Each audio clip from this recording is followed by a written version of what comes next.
Good afternoon, everyone, and welcome to our webinar on unlocking economic growth through enhanced climate commitments. My name is Stephen Millard. I'm the Deputy Director for Macroeconomic Modelling and Forecasting here at the National Institute of Economic and Social Research. With the Paris Agreement goal of limiting global temperature rise to below 1.5 degrees centigrade looking increasingly unachievable, this year's COP30 represents a fundamental turning point for governments to determine their climate ambitions and commitments. The first two rounds of nationally determined contributions have failed to redirect countries' emissions towards a Paris Agreement compatible path. And this year's submission delays, combined with ongoing political disparities and geopolitical tension, indicate that this might once again be the case, if not is likely to be the case. So what we want to do in this webinar is shed some light on the economic consequences of this inaction and the central role climate commitments are going to play in our economic prospects moving forward.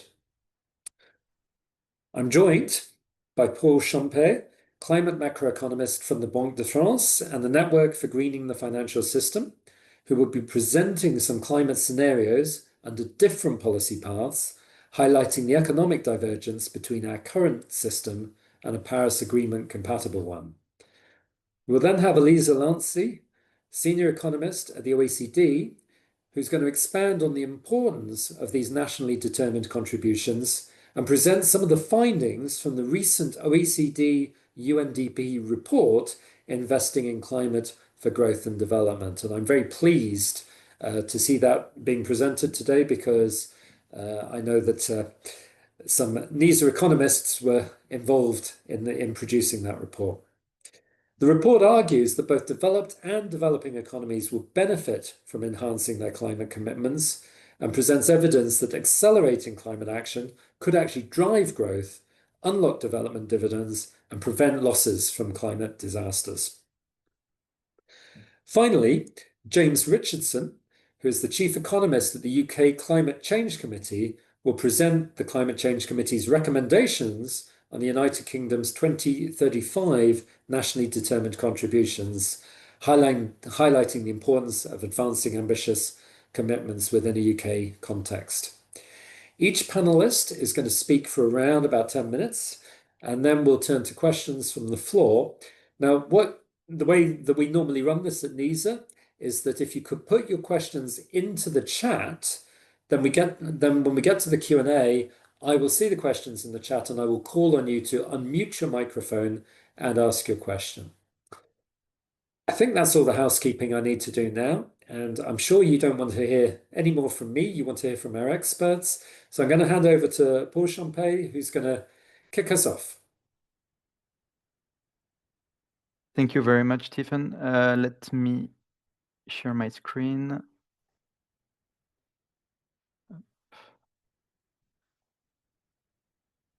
Can you see it in a full screen?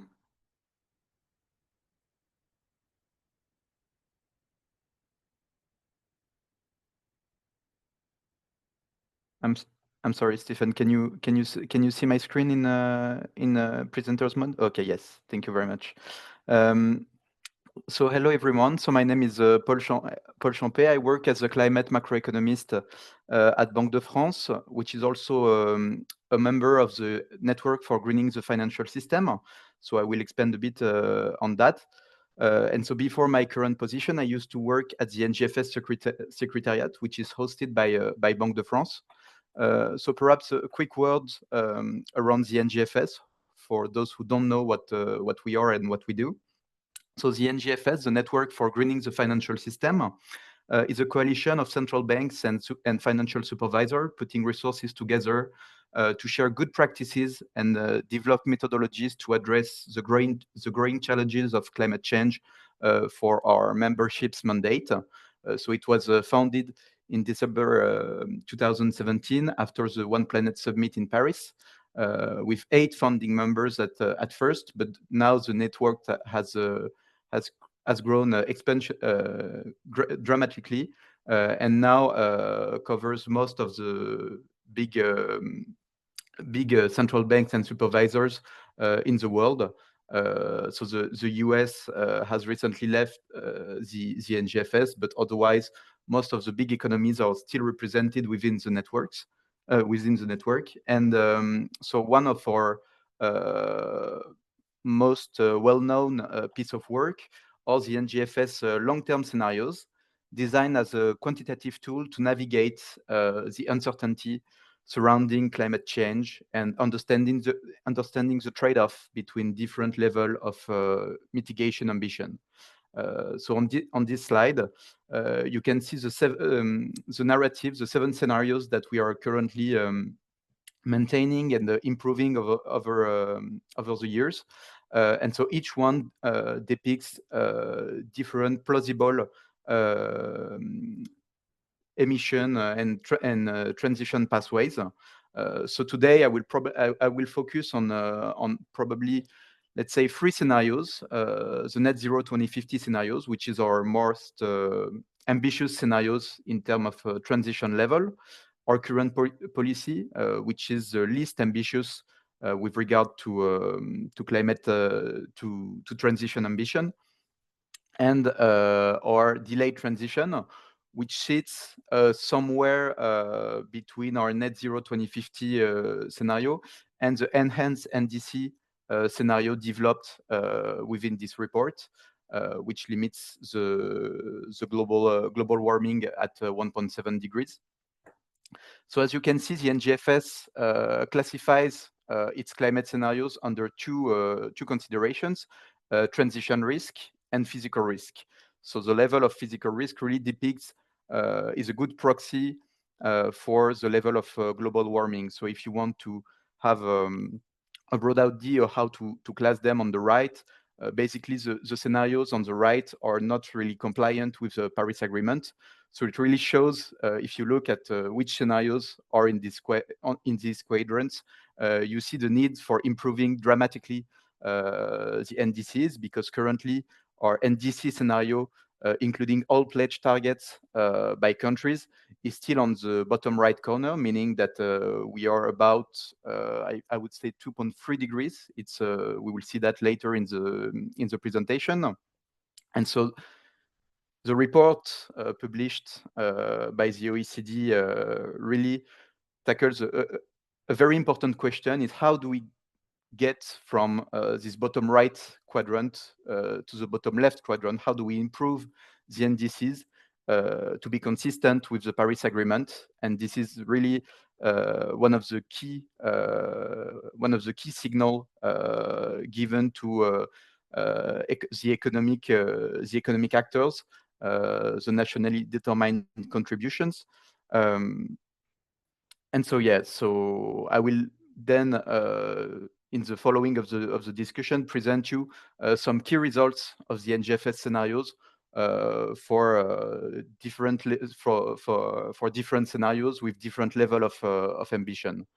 So first, perhaps some key climate results to give you a broad overview of where they stand in the greater climate context, and which type of effort are depicted here. So as you can see, in the net zero scenario, you have a very ambitious scenario which limits global warming to 1.4 degrees. So really consistent with the most stringent interpretation of the Paris Agreement. Then delayed transition limits global warming to 1.7 degrees, so with the more flexible interpretation below 2 degrees of the Paris Agreement. And then you have the current policy scenario, which here completely overshoot the Paris Agreement's target, going up to 3.0 degrees by the end of the centuries. And you see that on the right, that this is a direct consequence of the level of emission CO2 and GHG emissions pathways depicted in the scenarios produced by models that we run with our academic partner. And so you can see that in the current policy scenario, global CO2 emissions remain at quite stable levels. So meaning that we will keep on we will keep on fueling climate change, while for more ambitious scenarios, we at some point reach net zero 2050, net zero CO2 emissions by 2050, meaning that we are able to stabilize the climate and stop and considerably mitigate climate change. And this, in the NGFS scenarios, is triggered by a carbon price put on GHG emissions that is required to abate GHG emissions. So, so you can see that the level of carbon price in our scenarios is the direct, CO2 emissions are the direct consequence of the level of carbon price implied by the scenarios. And so you can see that a greater level of ambition requires a higher level of carbon price to reach our foreseen targets. And so, of course, it does not go without question. What is the inflationary impact? What is the GDP impact of those policies? And yeah, of course, how what disturbance can these policies put on the economic system? And so these are the kind of questions that we try to address with our long-term scenarios. So I will go quite quickly on these results, because one of the most interesting parts of our scenarios are really the macroeconomic results that are produced by the NIGEM model developed by the NISR. And so here on this slide, you can see the different level of GDP impact for 3 years for 3 different scenarios. So net zero 2050, delayed transition, and current policies. And so you can see the GDP deviation from a hypothetical from a baseline without any climate risk, so including both transition and physical risk. And so you can see really in this slide the trade-off that we are faced when we speak about climate change. It's basically, you can see that we are already committed to a certain level of physical risk, and so an impact on GDP by 2050. But you can see that in the net zero 2050, we are able to mitigate these damages by putting together very ambitious climate policies that are starting to have an effect by 2050. And so I'm really fond of these slides, because it gives you really the illustration of the tragedy of the horizon theorized by Macroeconomist, because you can see that in 2030, our net zero 2050 bears higher losses than our current policy and our delayed transition, meaning that we have short-term costs for the transition, which is then translated into lower physical losses by 2040 and by 2050. So here you really see the trade-off that our economy are facing with regard to climate change, whether we have to face potential transition costs now in the short term, but then being able to mitigate a large part of this impact, or do nothing and enjoy perhaps higher GDP growth in the very short term, but then lose more on the other hand when climate change is becoming more and more pressing. Two final remarks on this slide. You can see also that delaying the transition is not really an option here, because you can see that it materializes in higher GDP losses due to physical risk, because we are delaying our effort and therefore their materialization in the climate system. But we are also increasing the transition cost. And so, of course, because the longer we wait, the steeper climate policies will be to reach unchanged targets. So it's not only about ambitious policies, ambitious NDCs. It's also about timely and rapid implementation of said policies to efficiently reach our targets at the lowest economic cost possible. And perhaps one last remark with this chart about adaptation. So as you can see, our net zero 2050 scenario entails broadly about minus 7% of GDP by 2050 because of chronic physical risk.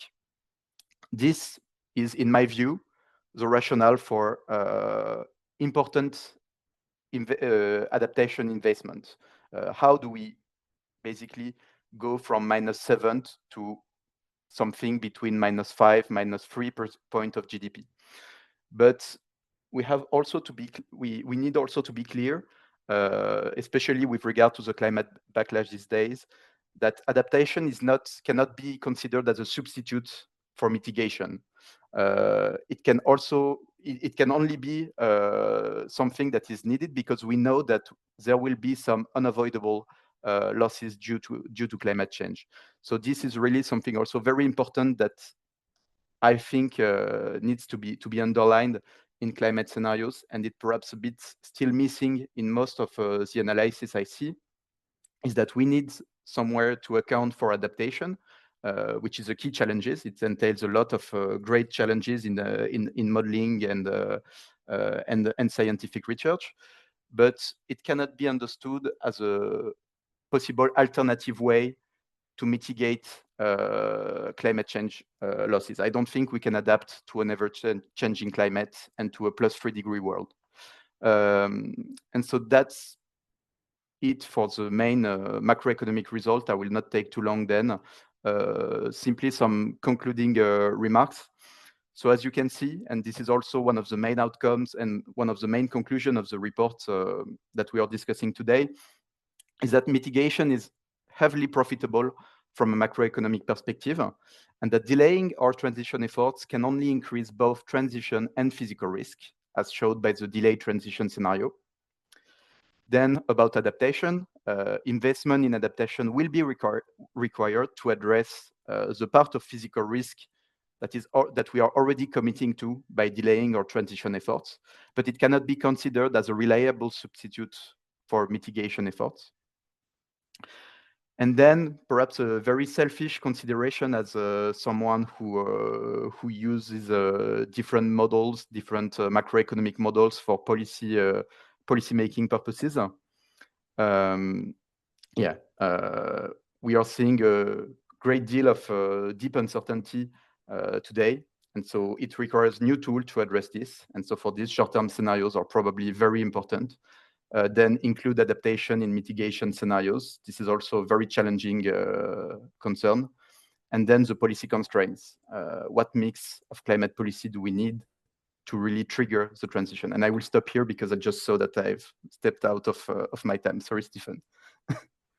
No problem at all. Thank you very much, Paul. Let's go straight to Elisa, who's a senior economist in the climate change mitigation team at the OECD Environment Directorate. Prior to her role, she's covered various senior positions within the OECD, including senior economist in the modeling and outlooks team. Elisa, over to you. Good afternoon, everyone. Thanks for the introduction. This project is the result of a very nice collaboration with the NISR, as already mentioned, and there's a large team that contributed to it, including from the Environment Directorate, but also the Economics Department at the OECD. So the idea of the project was to in a context in which there's an implementation and an ambition gap, and with the geopolitical situation in place, the idea was to try and support countries to see an economic argument for enhanced NDCs.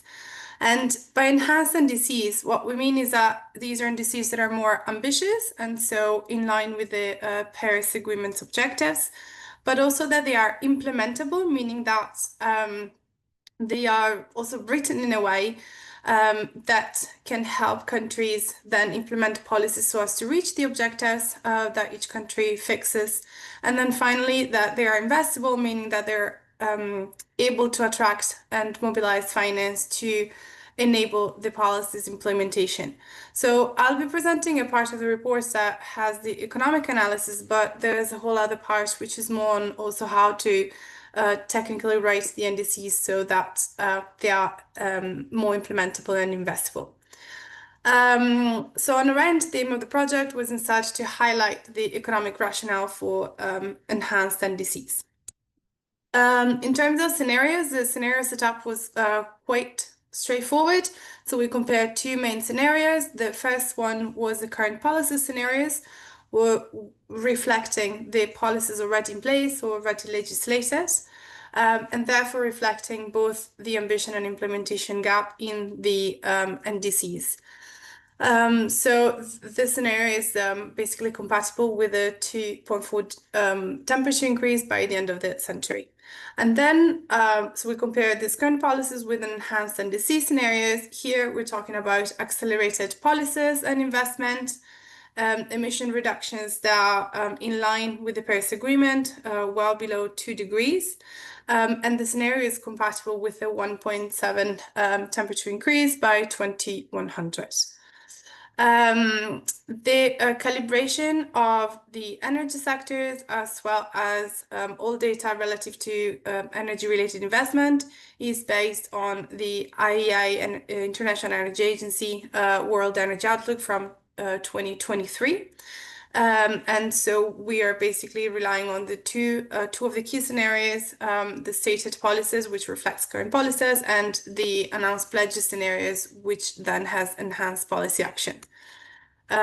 So basically, when we compare emission reductions by 2040, we're talking about a reduction of 34% globally with respect to 2022.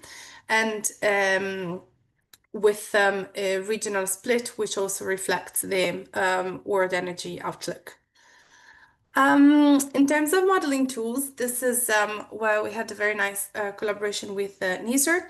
The main modeling tool that we use is the OECD Computable General Equilibrium Model, EMV linkages, which is then calibrated, as I mentioned, for the energy parts to the World Energy Outlook and for the economic projections to the OECD long-term model, which, however, in the short term also relies on the NIGEM model. And then what for us was innovative in this exercise was that we used NIGEM to be able to reflect the positive effect that additional energy-related investment can have on economic output. The aim of this exercise was to basically be able to take into account different macroeconomic effects of climate policies. When you hear policymakers or climate advocacies argue for climate policies, they either very often mention the constraints that climate policies would have on economic growth, or on the other hand of this end of the spectrum, they would have strong arguments for the economic boost that can come from policies. And what we find is that, in fact, both arguments make sense to a certain extent because these are two economic effects that take place. So what we've tried to do is to reconcile these two aspects and try to go through a certain number of effects separately. So we've tried to reflect the role of climate policies in terms of creating policy constraints, meaning that the moment, for instance, that we add a carbon price, that creates a constraint on firms because it's an additional restriction or an additional price to pay. But that also creates opportunities. So by stimulating the energy transition, they can produce more efficiently and therefore lower prices for the same amount of energy. Likewise, there's a very strong role for an investment, which increases and which can help implement the policies and lead to innovation, etc. And then finally, we separated an effect of revenue recycling, which can play a key role, especially when the policy mix in countries heavily relies on carbon pricing or other fiscal instruments. So to show some results, if we compare the two scenarios, current policies in light blue with enhanced NDCs in darker blue, you can see that we find overall a small increase in GDP by 2040. But what's interesting is then to see at the different effects.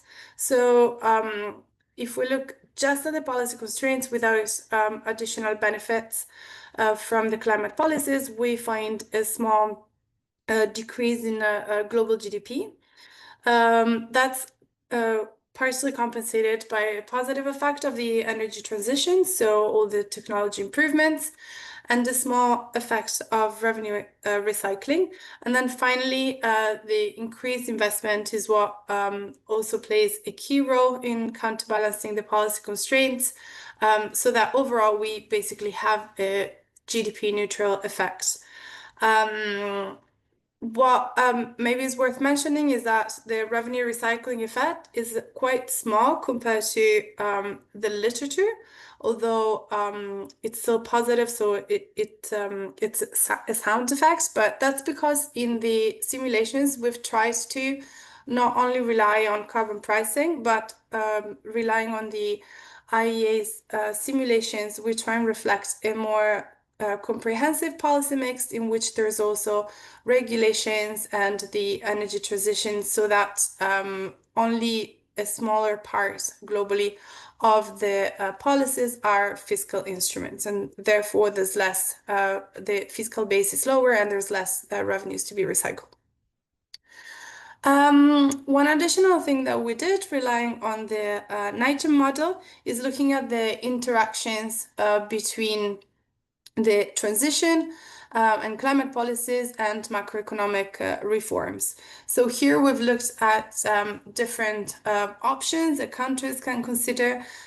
So monetary loosening, fiscal consolidation, then also the role of the private sector and private investment, and finally policy uncertainty, which is of course very important nowadays.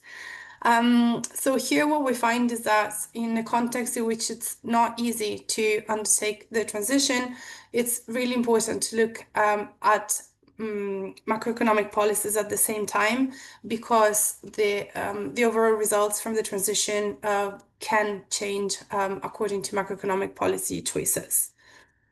So on the positive side, so the reduced climate damages, we've relied on 3 different damage functions to look at how the scenarios compare in terms of projected climate damages. And what we find is that the transition enhanced NDCs would of course lead to much lower damages, with a difference by 2100, which would go up to 13% of the global GDP.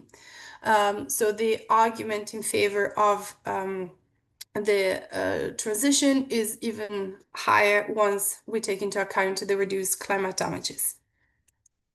There are, of course, other benefits which are discussed in the report, including, for instance, improvements in air quality, interactions with biodiversity, etc. But the bulk of the benefits would, of course, come from the climate damage reduction.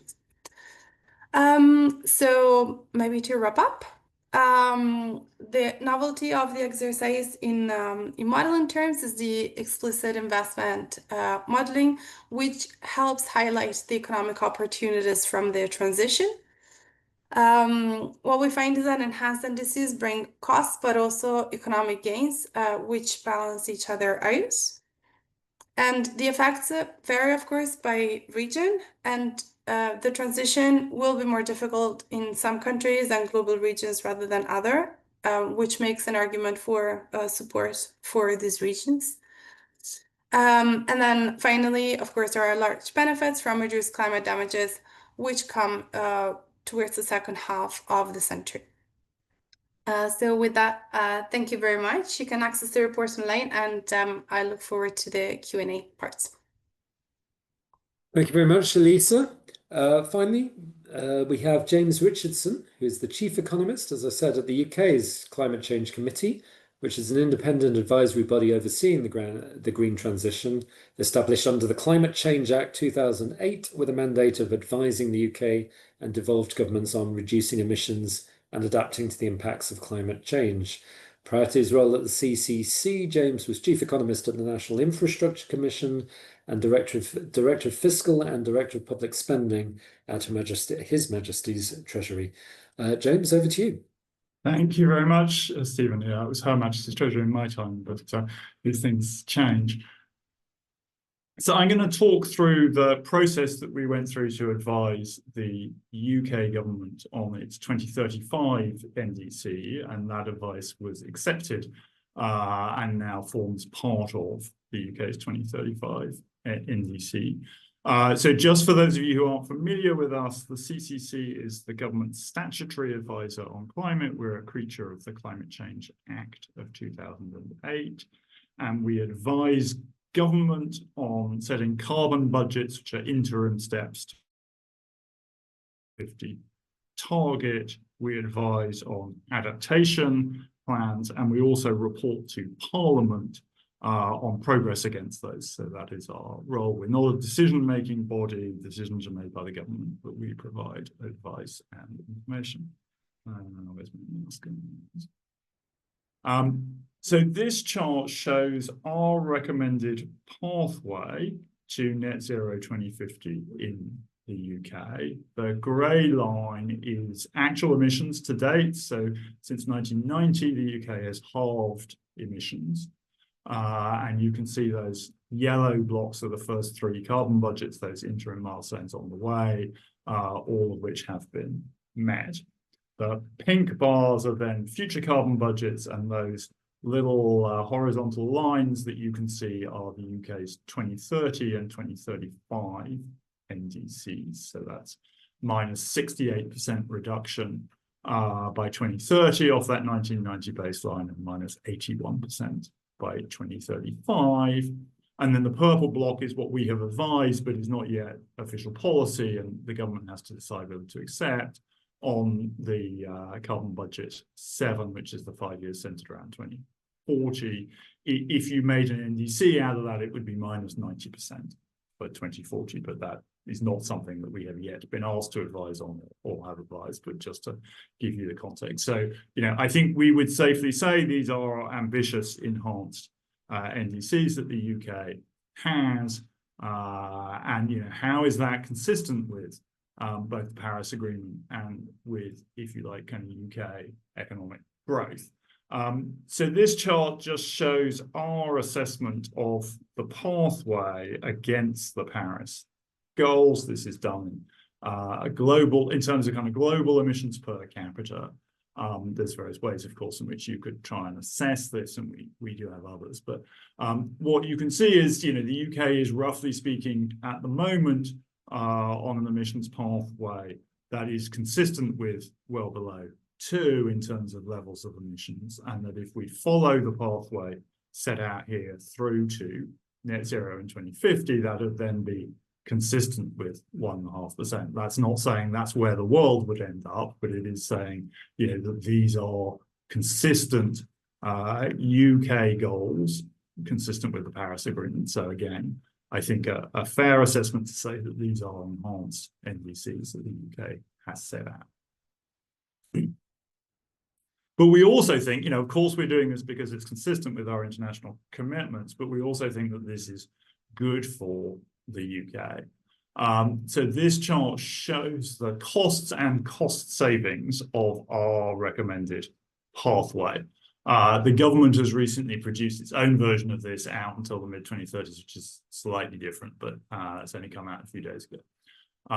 So this is just transition costs, so there's no physical damages in here. Of course, there'd be big gains, as Paul and Alicia pointed to, from physical damages foregone from being on this pathway. But these are transition costs and cost savings.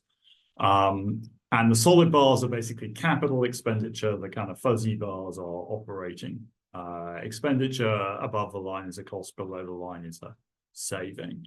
This isn't GDP, but actually, because of the way this is calculated, it gives you a reasonable idea of what would be happening to GDP in line with this.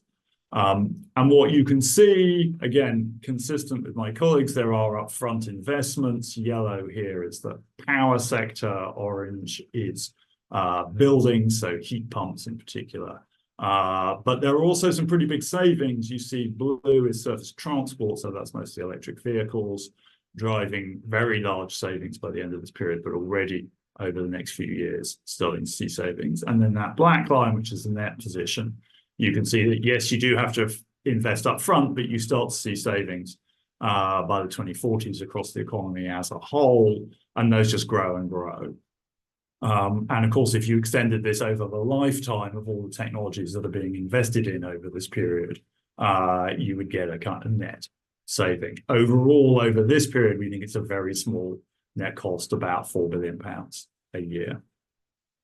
Why is that? Why can we do all of this, but it's relatively low cost? I mean, it's basically a combination of the kinds of technologies that are involved here and their characteristics and of the economy. So this is the kind of a household equivalent version of that chart. Now, of course, not everything in the transition affects households.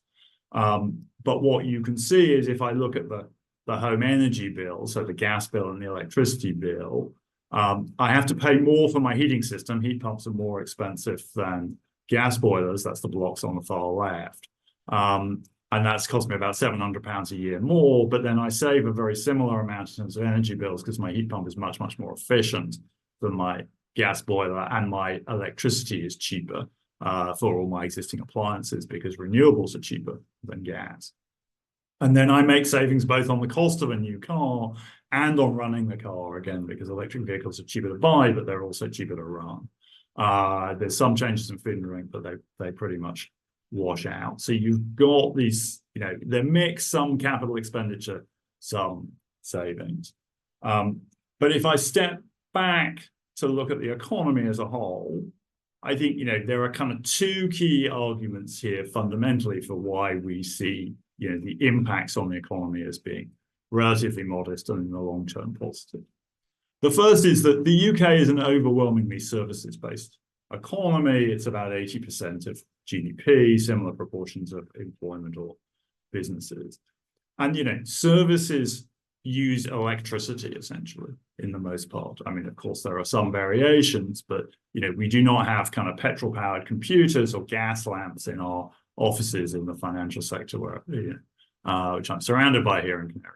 We're an electric economy in terms of our main economic activities, and those things are relatively straightforward and efficient to decarbonize. Of course, there are some sectors of the economy that are much harder, things like iron and steel or cement.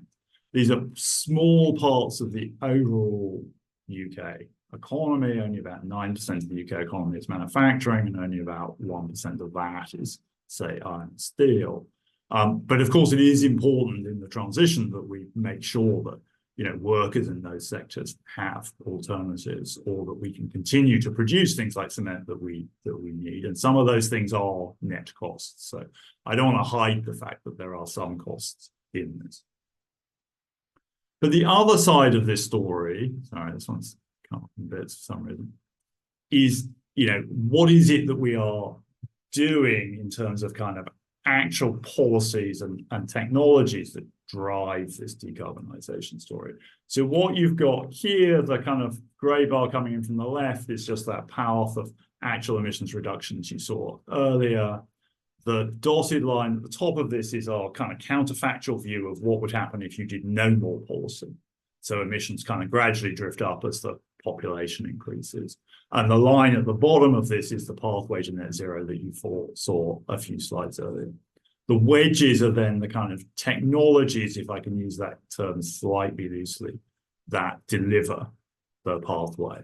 And two things are kind of obvious from this, I think. One is just how much of this is about electricity, and I'll talk more about electricity in a second, but electricity is the kind of magic technology in all of this.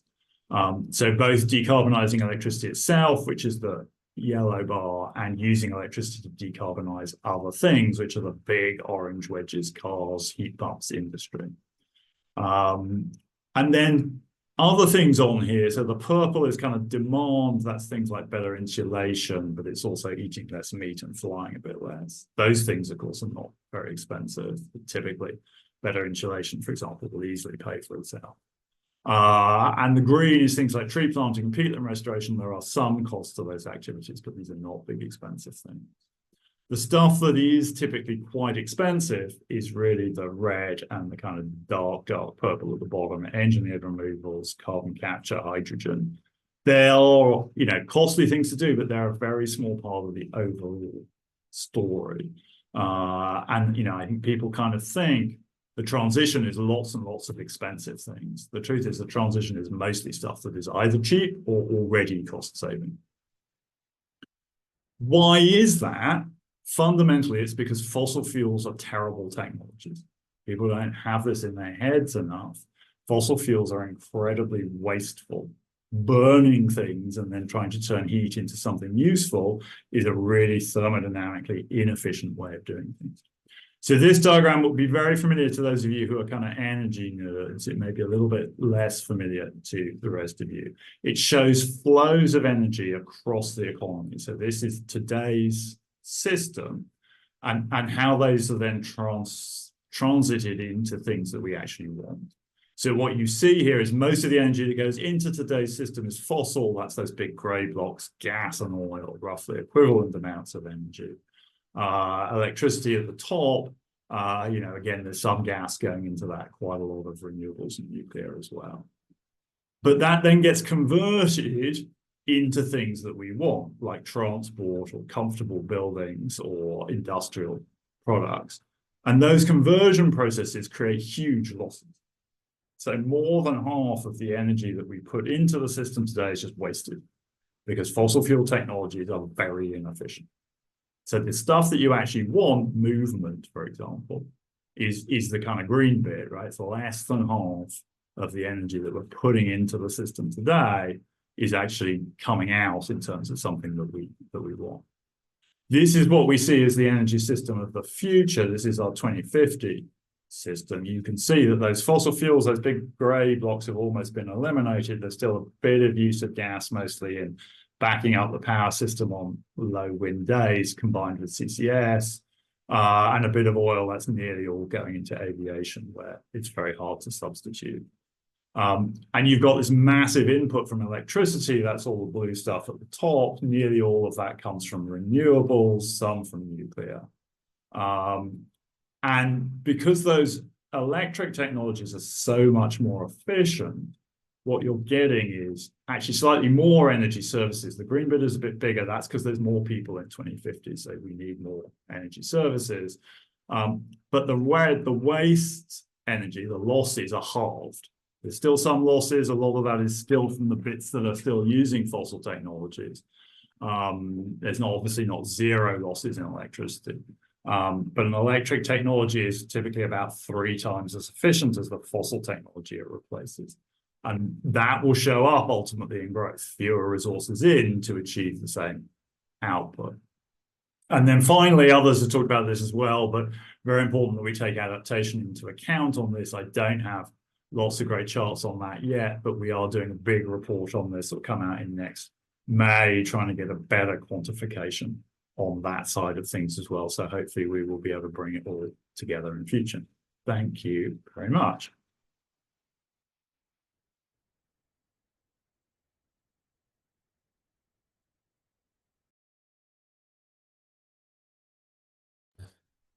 Sorry, just clean forgot to unmute myself. I just wanted to thank James and indeed all of our speakers for some excellent presentations.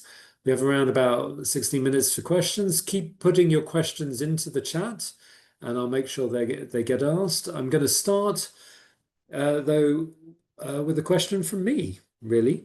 I guess this is aimed predominantly at James, but all of the speakers can speak on this one. I read an article yesterday by Sir Dieter Helm, where he made the point that it's all very well decarbonising UK production, but we're still consuming huge amounts of stuff that are produced in ways that are sending carbon into the atmosphere.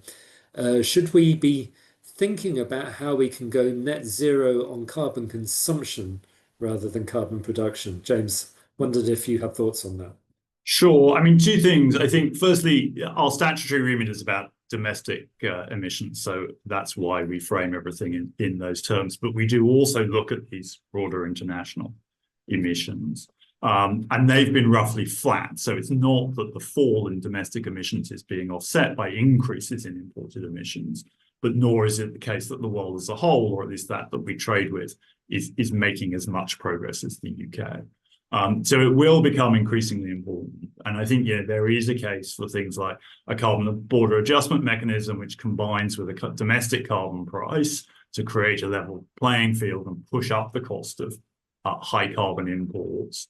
Or things like product standards that say, well, actually, if you want to sell cement in the UK, it has to have, embedded carbon below a kind of falling number. And then, that again creates a level playing field between imports and means you can't sell high carbon products in the UK.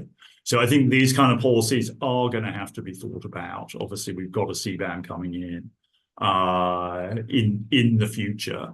I mean, that said, a lot of the rest of the world is also decarbonizing, so that will itself start to bring down imported emissions. I mean, a lot of this is about policy in China or France, where we import from. So there's also scope for benefits from that, because it will start to come down if those countries decarbonize on something like the same pathway as the UK. Thank you very much. I have a question here, which I guess is aimed at Elisa. So NDCs, these nationally determined contributions, must be ambitious, implementable, and investable at the same time, you told us at the start of your presentation. So I guess the question is, in practice, which of these three dimensions is most lacking at the moment, and why do you think that is? Tough to answer without sounding pessimistic here. I think, I mean, as demonstrated, there is both an ambition and an implementation gap.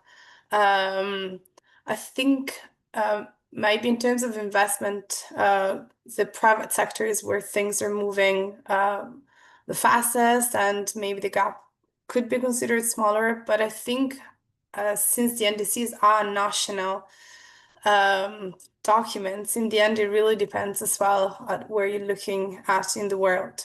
So in terms of ambition, you could consider that most OECD countries are being fairly ambitious, or were, but there's still a strong implementation gap, and in some areas investment is still lacking. In other areas of the world, maybe ambition is where we still need to continue working on.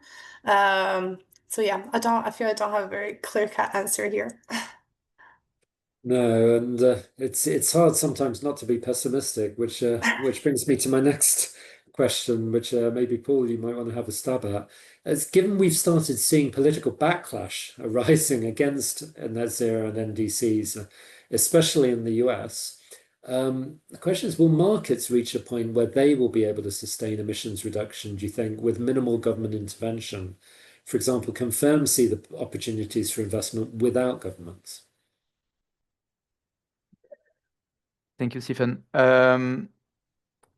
Perhaps from I would say a scenario perspective, as James mentioned, we have at least one asset in the transition, is that green technologies have a competitive advantage from a physical point of view. Like, they rely on a more efficient way of producing energy, and I mean, marginal cost for fossil fuel will keep on increasing, reserves will be depleting, and so on. So while technology costs for green technologies will keep on improving. So there are like inherently some forces that are already at play in the economy that does not depend on the government intervention.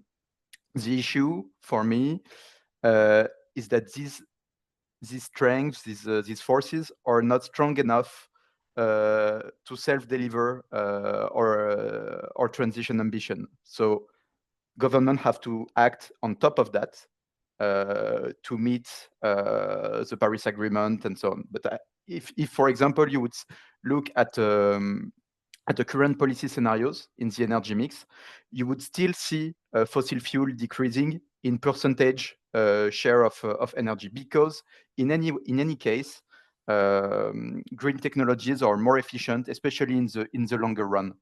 The issue, so I would say that there is still investment opportunities without government intervention. The issue is that there might not be enough, and that the price signals sent by a carbon price or governance subsidies and so on are very important to unlock this investment that for which the benefits will only materialize in decades. So of course it's necessary, but yeah, there are still, I think, investment decisions that can be taken today. You can see also in Texas, which is one of the key US states in solar energy, simply not because of public intervention, but really because the technology is better. Absolutely, thank you. So we have we have a number of questions, I guess, from Ying Jin.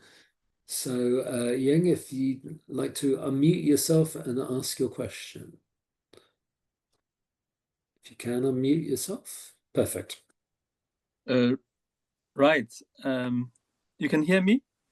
We can, yes, go ahead. And I think one of the, I can't remember now who actually famously said that we only have about half of all technologies needed for decarbonization. And this is just a kind of a fact of life, really.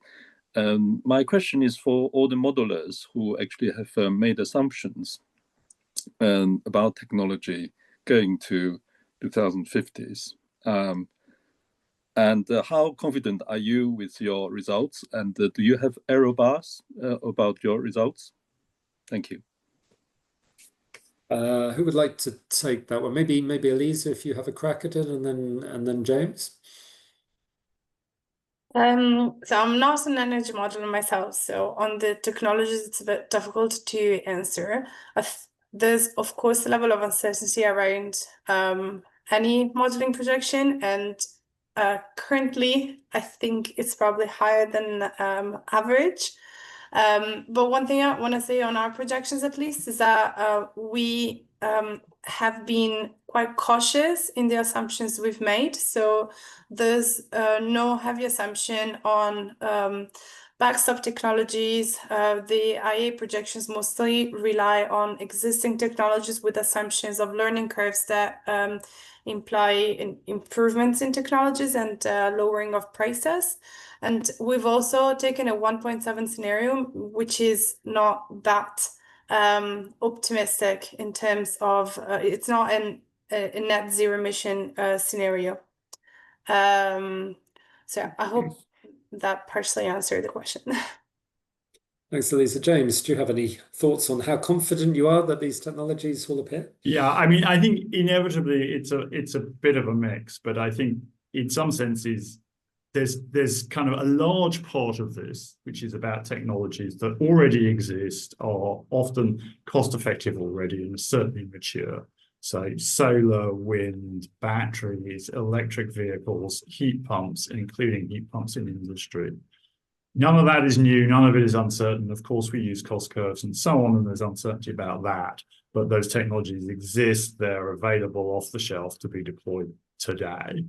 That's a very large part of the overall pathway, and I think the error bars on that are relatively low. There are then a set of technologies. We only use technologies that are already at TRL 6 or above, so a similar approach, I think, to what Elisa was describing. But, you know, carbon capture and storage, engineered removals, sustainable aviation fuel, these kind of things, they're much more uncertain. And we recognize that. We do, you know, some uncertainty analysis. I'm not sure we quite get as far as an error bar, but we certainly have a section in our report about what those kind of look like as far as we are able to assess them. But they're the smaller bits of the overall transition. It's not a kind of half-half split. You know, the big sectors, transport, which is the biggest, buildings, industry, power, those are the ones where the technologies are pretty mature by now. It's mostly smaller sectors where things are harder. So I don't want to underplay it, but also, you know, there's a lot here that we can just be getting on with and that we know works. Thanks, James. Paul, do you want to add anything? Perhaps very quickly. I mean, I'm also not an energy modeler myself, but I speak a lot with energy modelers that works for the NGFS. And yeah, I cannot speak for the IEA scenarios, but I think it's most likely the same case. Most of the main climate scenarios are relatively conservative on the technologies assumption. And concerning with regards to the NGFS scenarios, I know for a fact that over the years, for now, we tended to underestimate the potential of green energies. So usually when we update the scenarios, we see capital cost or operating OPEX, CAPEX of green technologies falling even faster than anticipated in the model previously. So I would say that with regard to the green with the technologies and so on, climate scenarios are usually based on what is already feasible in a very plausible future. Thank you, Paul. We have a question on something we haven't talked about yet so far, which is distributional issues. I mean, one of the big problems with the green transition is that typically the costs fall upon poorer households, whereas the benefits obviously are much more diffuse and will really for our descendants rather than for us in a way. So I don't know, Elisa. I know there was something on distributional issues in the OECD report. Perhaps you could talk a little bit more on that. Yeah, with pleasure. Thanks a lot. So within the report, we also focus on 3 specific countries with different economic structures to look at the distributional issues of enhanced NDCs. And what we find is that there's in each country some issues, and in some they can be particularly severe. So indeed, including from the start measures that can help mitigate distributional consequences on poor households especially can be a very good way to improve the NDCs and make them easier to implement and increase political acceptability. So we would be, I mean, in the report, we argue in favor of writing the NDCs so that these measures are included from the start. And that would help with political acceptability, but also really with the possibility to implement the policies proposed. So yeah, good question, and definitely in favor of it. Thank you. Yeah, I think that's you know, probably the most important thing is you have to carry your population along with you, and making sure that you worry about these distributional issues right from the start is really important for that. Okay, I have a question from Ahmet Kaya. Ahmet, do you want to unmute yourself and ask your question? Hi, Stephen. It's actually Barry. Sorry about it. So for those in the audience, it's Barry Naisbitt who's now speaking, despite what it says on the screen. Yeah. So I suppose my question is, what if the future for the UK is high electricity use data centres that require constant baseload electricity rather than, if you like, intermittent supply electricity that's supplied by wind power and tidal power? And what if we don't have sufficient distribution and base load electricity production? What's the cost of building more power stations and providing for a structure of the service industry that is much more electricity intensive than we're used to? Thank you. I think that's one for James. I think it is. Thank you. I mean, look, I think it's an interesting question, but I think it gets exaggerated. Our modeling assumes a doubling of electricity demand between now and 2050 as we electrify transport and buildings and large parts of industry and so on. Against that, the possible use of electricity data centers is, you know, it's large compared to today, but it's only a fraction of that kind of overall doubling. And you know, we have done less detailed analysis on this than the system operator, but you know, if you look at the system operator's figures, they're easily accommodated what we think is going to happen on just industrial energy demand, and that's only a fraction of total rises. So it is possible to deliver that amount of electricity. You're right that we need to invest more in the transmission and distribution networks, but that's part of what we are saying needs to happen to get to net zero. And Ofgem are already starting to do that on the transmission side, but it's a bit late on the policy.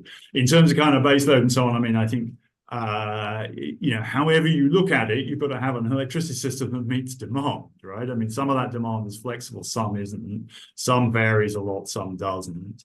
But actually demand that is high in the middle of the night is actually quite helpful to the electricity system, because there's often quite a lot of wind in the night and not very much demand. So actually data centers may be quite helpful from that point of view. But you've got a range of technologies to move power around in time. You've got batteries, you've got other forms of storage, you've got things like gas and carbon capture and storage, or hydrogen for very long periods. So the system is going to be able to cope with whatever the pattern of demand is that it faces.